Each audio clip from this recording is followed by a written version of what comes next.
Secundaria tercer grado. Ciencias. Química. ¿Cómo identificar una reacción química?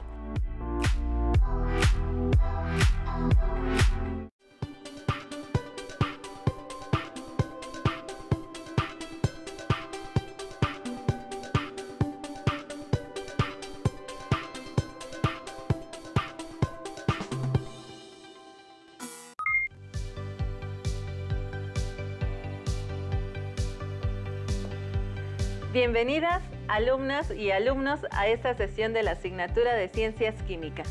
Es un placer estar con ustedes en esta sesión de Aprende en Casa 2 para fortalecer nuestras habilidades y aptitudes al descubrir juntos el maravilloso mundo de la ciencia. Mi nombre es Anel Vázquez Martínez. Y el mío, Juan David González de Paz. Recuerden, quédense en casa en la medida de lo posible y lávense las manos frecuentemente. Si no disponen de agua y jabón, pueden utilizar gel antibacterial con una concentración de 70% de alcohol. Antes de iniciar, quiero compartir con ustedes una frase de la neurobióloga y antropóloga Helen Elizabeth Fisher. Algunas veces nos enamoramos de alguien que probablemente nunca nos amará, por razones que no tienen nada que ver con nosotros, pero sí con su propia mentalidad, su química. El propósito de esta sesión es que diferencien las propiedades de reactivos y productos, a fin de explicar que en las reacciones químicas se forman nuevos productos. ¿Sabían que el inicio de la química comienza con el dominio del fuego? Ese permitió cocinar los alimentos y conservarlos mejor, por lo que existe una estrecha relación en la cocina y los primeros laboratorios. Entre los siglos III antes de nuestra era y el siglo XVI después de nuestra era, los alquimistas experimentaron en laboratorios caseros a través de reacciones químicas para tratar de convertir los materiales en oro. La famosa historia de la piedra filosofal y el elixir de la eterna juventud. A pesar de estar equivocados, diseñaron algunos aparatos para sus pruebas, siendo los primeros en realizar una química experimental. Para esta sesión, les pedimos que pongan en práctica todas sus ganas de aprender, curiosidad y creatividad para llevar a cabo las actividades propuestas.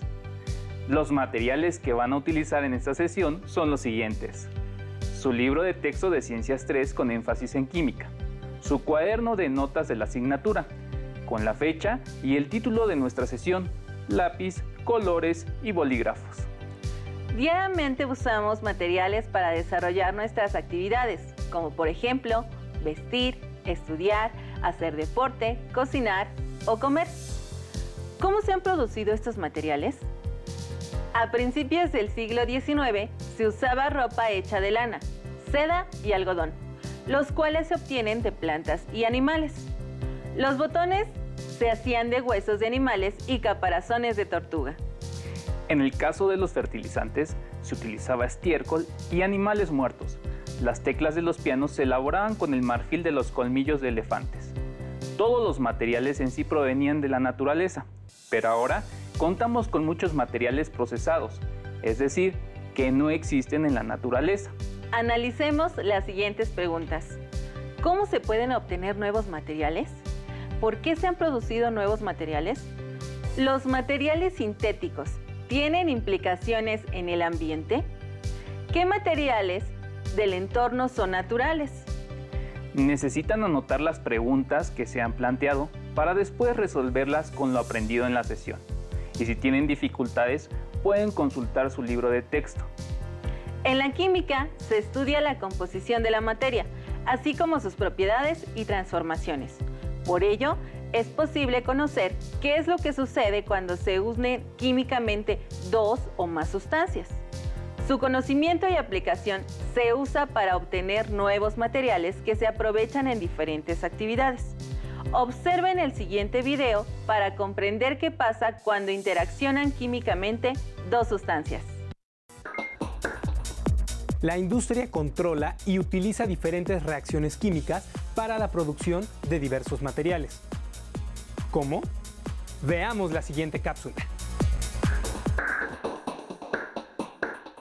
Necesitamos para este experimento una pipeta, una cápsula de porcelana, 50 gramos de cobre y 20 mililitros de ácido nítrico.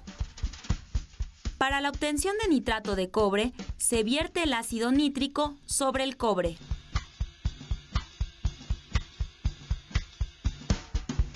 Entre los productos de esta reacción, no solo se obtiene el nitrato de cobre, sino agua y dióxido de nitrógeno gaseoso, que es muy tóxico.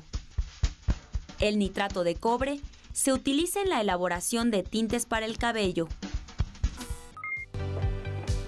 Como pudimos observar en el video, en la actividad experimental propuesta, se necesita cobre y ácido nítrico para producir nitrato de cobre, agua y dióxido de nitrógeno.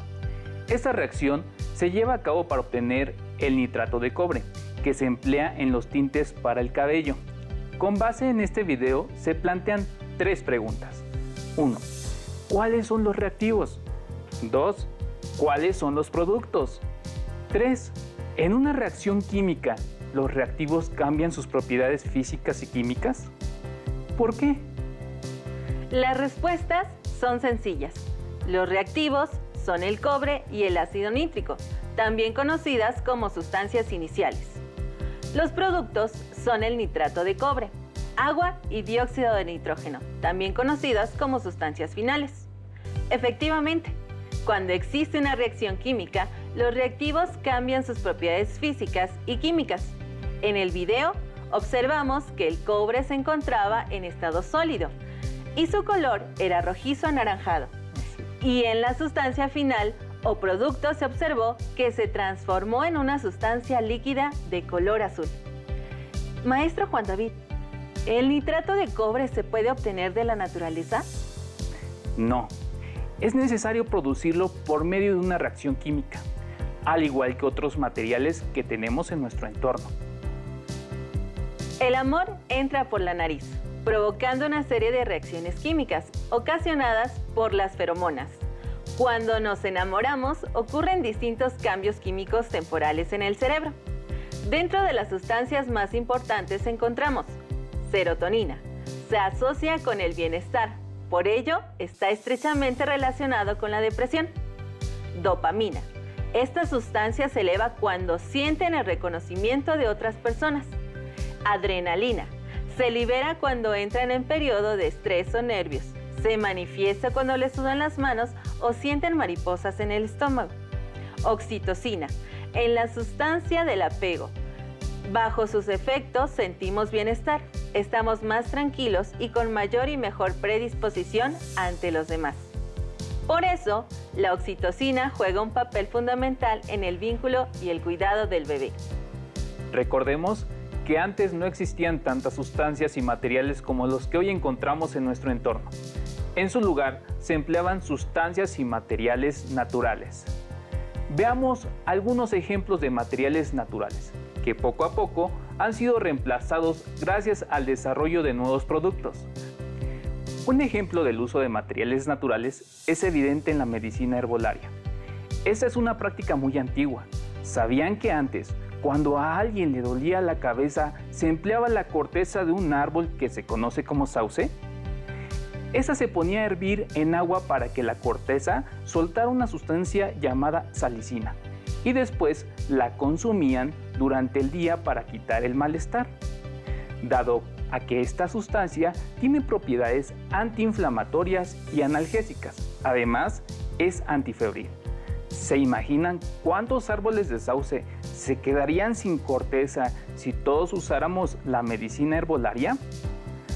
Lo bueno es que a principios del siglo XIX, para ser exactos, en 1897, el químico alemán Felix Hoffmann comenzó a trabajar en el laboratorio de química de la compañía Bayer, donde descubrió y sintetizó la sustancia activa que se extraía de los árboles de sauce. Le dio el nombre de ácido acetil salicílico. La sustancia demostró tener efectos analgésicos, antipiréticos y antiinflamatorios, los mismos que la salicilina, comprobando la síntesis de la sustancia. En 1899, la compañía Bayer lanzó el fármaco al mercado bajo el nombre de aspirina. Seguro lo conoce. Desde entonces, mundialmente se consumen millones de toneladas de este medicamento, sintetizado a partir de una serie de reacciones que utilizan como materia prima una fracción del petróleo llamada benceno. La síntesis de productos farmacéuticos ha sido uno de los grandes logros de la industria química. A finales del siglo XIX se prepararon los primeros alcaloides con propiedades terapéuticas idénticas a las sustancias extraídas de plantas como el árnica, la belladona y el maguey. La industria farmacéutica ha generado un número significativo de medicamentos, algunos semisintéticos, o sea, a partir de sustancias naturales, otros totalmente sintéticos, es decir, que no existen en la naturaleza. Todo este desarrollo en la farmacéutica ha traído grandes beneficios a la salud de la población humana.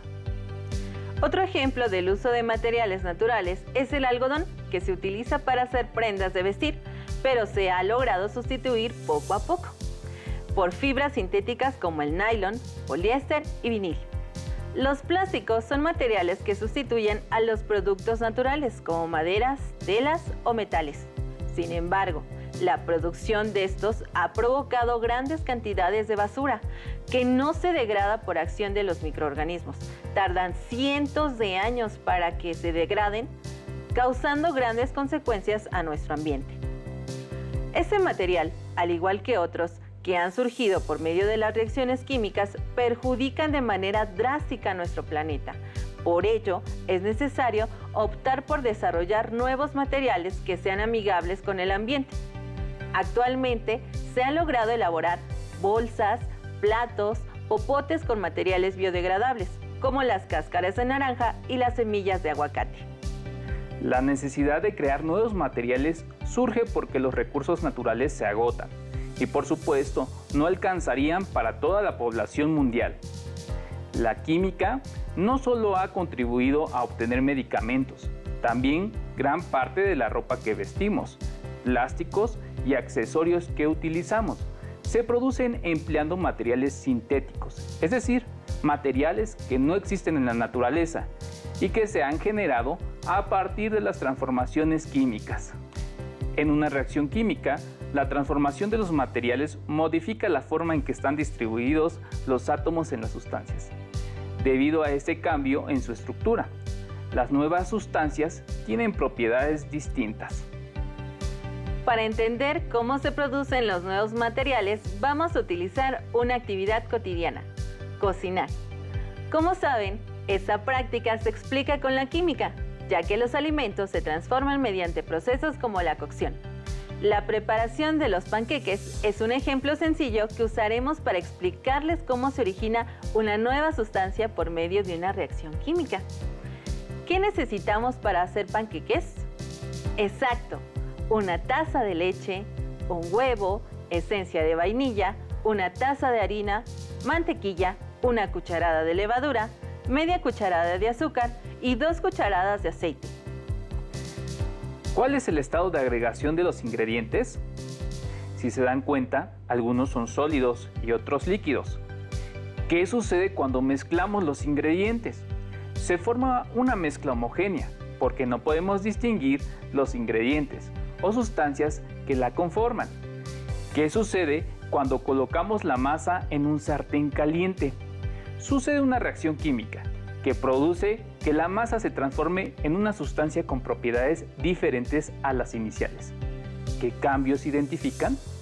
El estado de agregación, el color, el olor, el sabor, la textura. El producto, en este caso los panqueques, ¿tienen similitud con los ingredientes que lo conforman? No hay similitud.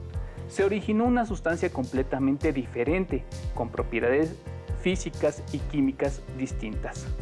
Como pudimos observar, los ingredientes tienen una transformación química que provocó cambios en su estado de agregación, así como la estructura de materia, para dar como resultado a los panqueques que tienen una consistencia suave y un agradable olor y sabor.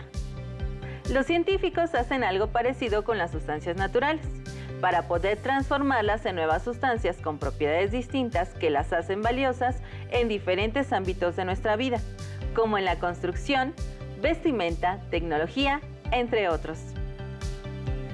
Maestra Nel, ¿qué le parece si analizamos 2 ejemplos que muestran cómo se pueden obtener nuevas sustancias a través de las reacciones químicas. Por supuesto, maestro Juan David. Ejemplo 1.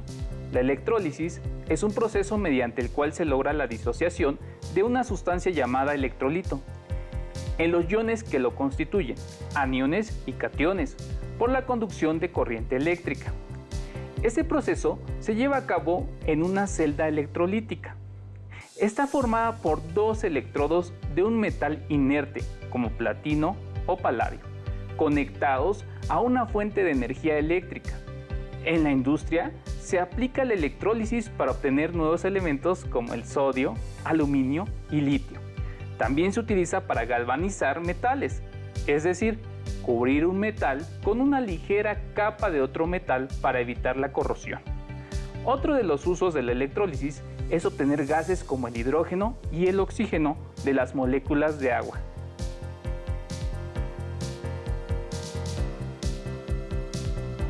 Ejemplo 2.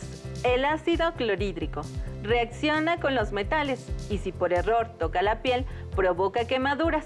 Y la sosa cáustica se usa para limpiar caños, ya que no reaccionan con el metal, pero sí con la materia orgánica, tal como residuos de comida, cabellos, hojas, entre otros, que logran pasar por la coladera y tapar el caño. Si entra en contacto con la piel, también provoca quemaduras. Si estas dos sustancias reaccionan, se produce la sal común, cloruro de sodio y agua.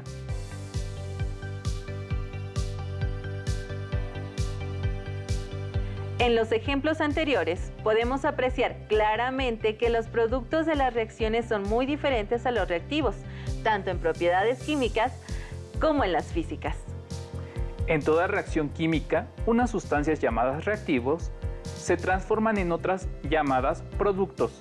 Al ser los reactivos y productos sustancias diferentes, tienen propiedades distintas: estado de agregación, color, olor, densidad, viscosidad, punto de fusión, composición química. Para escribir una reacción química, consideren que los reactivos se escriben a la izquierda, después una flecha que indica la transformación de las sustancias y los productos a la derecha. La flecha señala la dirección en la que ocurre la reacción de reactivos a productos y no al revés.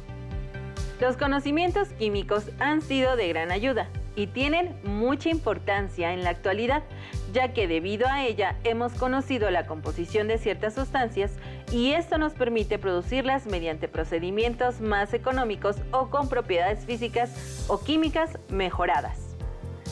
¿Qué otros materiales se han obtenido con ayuda de la química? Otros ejemplos son los cosméticos, el acero inoxidable o las cerámicas. Un ejemplo más es que de la descomposición del agua podemos obtener oxígeno o hidrógeno por medio de una reacción química llamada electrólisis. Los invitamos a observar el siguiente video para conocer cómo sucede esta reacción de descomposición.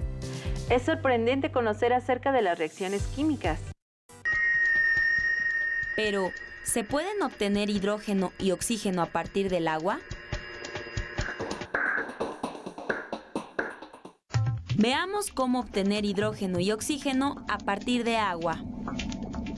El material que necesitamos es un recipiente de vidrio, 2 jeringas graduadas sin aguja, 2 trozos de cable recubierto de plástico de 40 centímetros de largo con los extremos pelados, una pila de 9 volts, agua, 20 mililitros de ácido sulfúrico concentrado. Colocamos el agua en el cristalizador y añadimos 20 mililitros de ácido sulfúrico concentrado.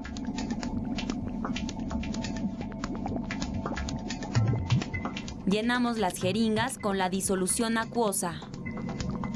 Se introducen los extremos de los cables en cada una de las jeringas y las sumergimos en el agua. Por último, conectamos cada cable a los extremos de los polos positivo y negativo de la pila. Y esperamos. Este proceso se conoce como electrólisis. La electrólisis consiste en el rompimiento de la molécula de agua mediante una corriente eléctrica. ¿Ven la burbuja en la parte superior de cada jeringa? Esto se debe a que al descomponer las moléculas de agua usando electricidad, es posible obtener hidrógeno y oxígeno gaseosos. Con este procedimiento, los átomos de las moléculas de agua se separan y se forman iones de oxígeno y de hidrógeno. Los iones de hidrógeno forman moléculas en el polo negativo de la pila, mientras que los de oxígeno lo hacen en el polo positivo. Ahora, observemos otro corto video para saber más de los beneficios que tenemos de la producción de nuevos materiales en nuestra vida cotidiana.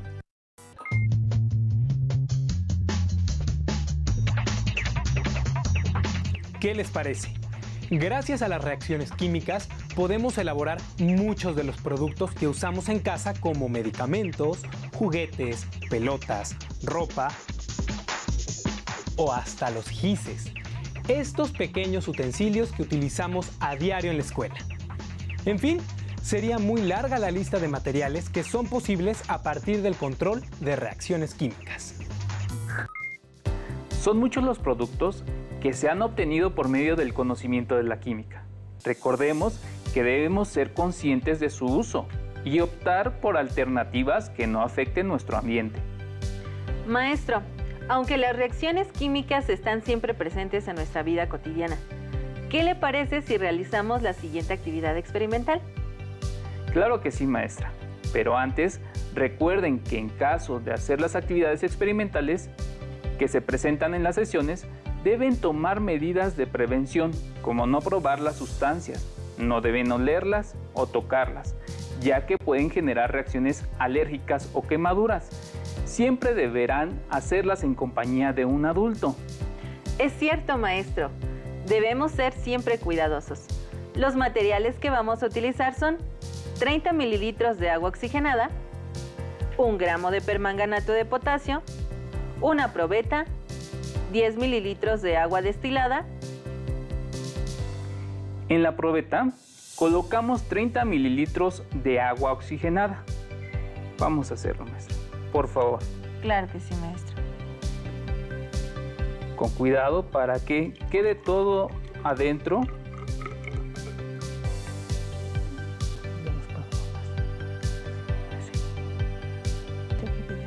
Sí. ¿Sí? Ahora Muy bien. vamos a diluir el agua destilada con el permanganato de potasio. Ahí está. Con un agitador, maestra, por favor.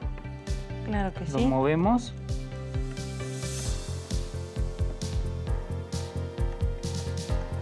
Y con mucho cuidado, después de diluir la sustancia, vamos a agregarla a la probeta que contiene los 30 mililitros de agua oxigenada. Al introducir la disolución, debemos de alejar rápidamente nuestra mano para que no tengamos contacto con la sustancia que se va a desprender. Creo que ya quedó, maestro. Muy bien. ¿Usted? Claro que sí, maestra. Con mucho cuidado, entonces, colocamos. Nos alejamos. Ahí está. Observen lo que sucede. Observen la reacción.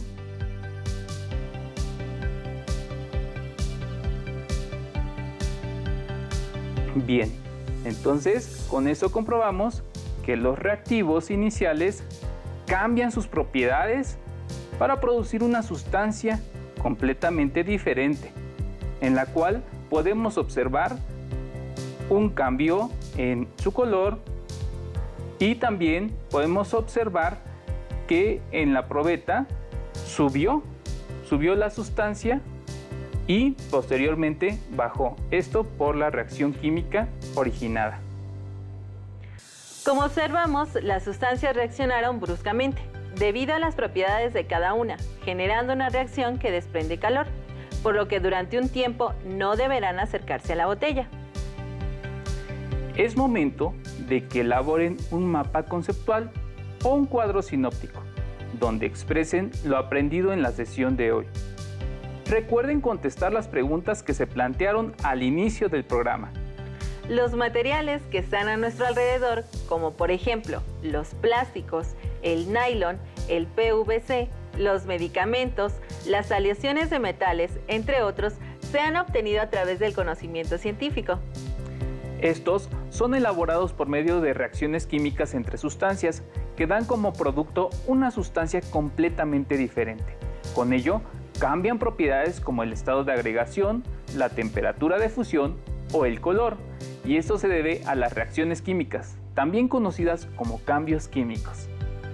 Como ya habrá notado, muchos materiales que se han desarrollado de manera sintética han beneficiado enormemente nuestro estilo de vida, pero también han traído consecuencias importantes como el deterioro al ambiente. Por lo tanto, debemos tomar conciencia de hacer un buen uso de los materiales y evitar el consumo excesivo. Diversos grupos están trabajando en desarrollar nuevos productos que sean amigables con el ambiente, por lo que optar por este tipo de productos es muy recomendable. En el siglo XIX se fabricaron los primeros plásticos a partir de reacciones de polimerización.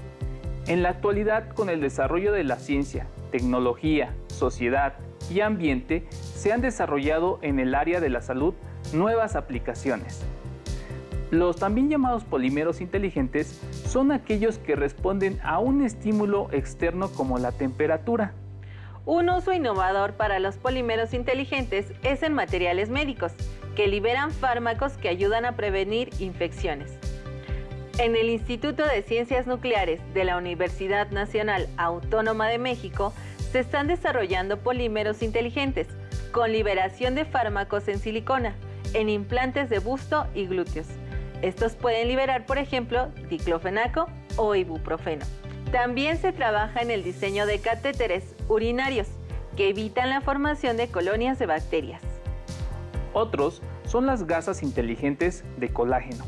La ventaja de usar este biomaterial radica en que contienen un fármaco que, al ser liberado, evitará que se esté retirando la gasa y se prevendrán infecciones, mientras que el colágeno, que también contienen estas gasas, ayudará a mejorar la cicatrización.